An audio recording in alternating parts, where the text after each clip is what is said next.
বাংলায় লোকসভা নির্বাচনের ভোট গ্রহণ পর্ব শেষ হতে না হতে ভোট পরবর্তী সন্ত্রাস চরম চেহারা নিল।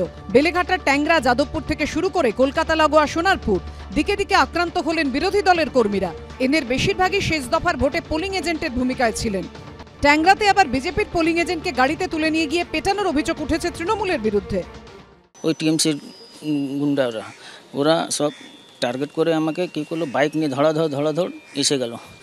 কলকাতা উত্তর লোকসভা কেন্দ্রের বেলেঘাটা, নারকেলডাঙ্গা সহ একাধিক জায়গা থেকে বিজেপি কর্মী সমর্থকরা এসে আশ্রয় নিয়েছেন কলকাতা উত্তরের জেলা পার্টি অফিসে।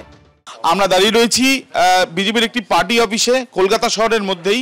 এখানে এসে আশ্রয় নিয়েছেন বেলেঘাটা বা নারকেলডাঙ্গায় যারা বিজেপির বুথ এজেন্ট ছিলেন তারা, এবং তাদের যেটা অভিযোগ, কারোর অভিযোগ তাদেরকে মারধর করা হয়েছে, কারোর অভিযোগ তাদের বাড়িতে ভাঙচুর চালানো হয়েছে। 2021 সালে তখনও আমাকে 2 মাস আমার ঘর ছাড়া হতে হয়েছিল।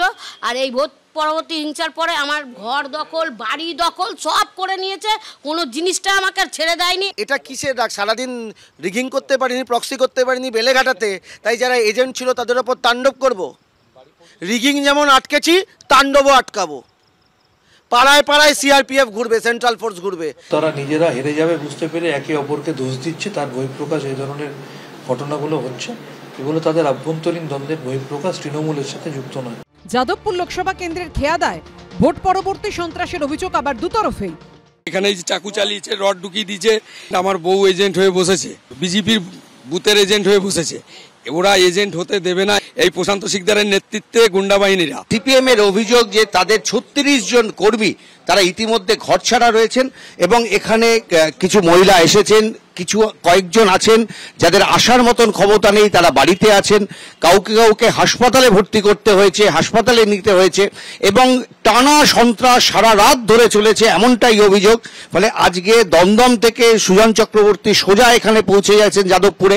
সৃজন ভট্টাচার্য যিনি প্রার্থী ছিলেন, গতকাল সারা রাত ধরে প্রায় কর্মীদের বাড়ি বাড়ি তিনি ঘুরে বেরিয়েছেন। আমার বুকে ঘুষি মেরেছে, আমার নাকে ঘুষি মেরেছে। যাদবপুর একেবারে কলকাতার উপকণ্ঠ, কলকাতার মধ্যে, সেখানেও ভয়াবহ আক্রমণ করেছে। তৃণমূলের দিকে কালি ছোড়ার জন্য এই ধরনের কথা বলা হচ্ছে।